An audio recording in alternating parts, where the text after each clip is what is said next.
बहुत समय पहले दक्षिण भारत के एक छोटे से गांव में वीरभद्र नाम का एक साधु रहता था। उसकी एक ही तमन्ना थी, भगवान शिव के निवास स्थान कैलाश पर्वत की यात्रा करना और शिवजी के दर्शन करना। उसने वर्षों तक तपस्या की, लेकिन शिवजी के दर्शन नहीं हो पाए।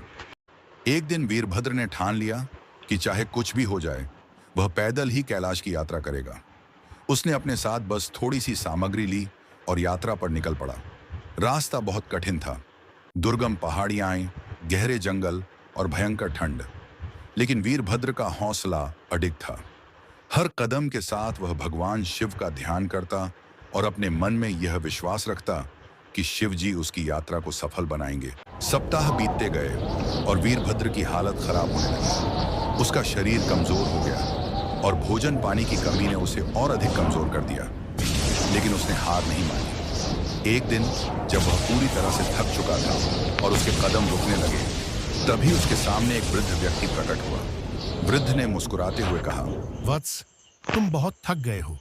यहाँ से कैलाश का रास्ता अभी बहुत लंबा है। तुम वापस लौट जाओ, तुम्हारी यात्रा सफल हो जाएगी। वीरभद्र ने कहा, नहीं बाबा, मैं शिवजी के दर्शन किए बिना नहीं लौट सकता। मेरे लिए यही जीवन का उद्देश्य है। वृद्ध ने उसकी दृढ़ता देखकर कहा,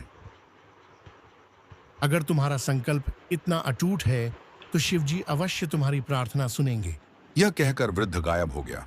वीरभद्र आगे बढ़ता गया, लेकिन जल्द ही उसकी शक्ति ने जवाब दे दिया।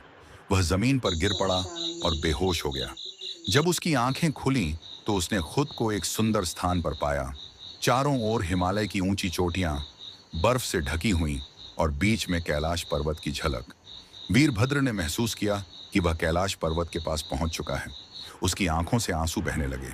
तभी भगवान शिव प्रकट हुए और बोले, तुम्हारी भक्ति और संकल्प ने हमें यहाँ बुला लिया है।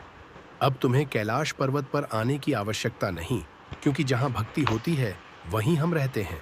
शिवजी ने वीरभद्र को आशीर्वाद दिया और कहा, तुम जहाँ भी जाओगे, तुम्हारे साथ हमारा आशीर्वाद रहेगा।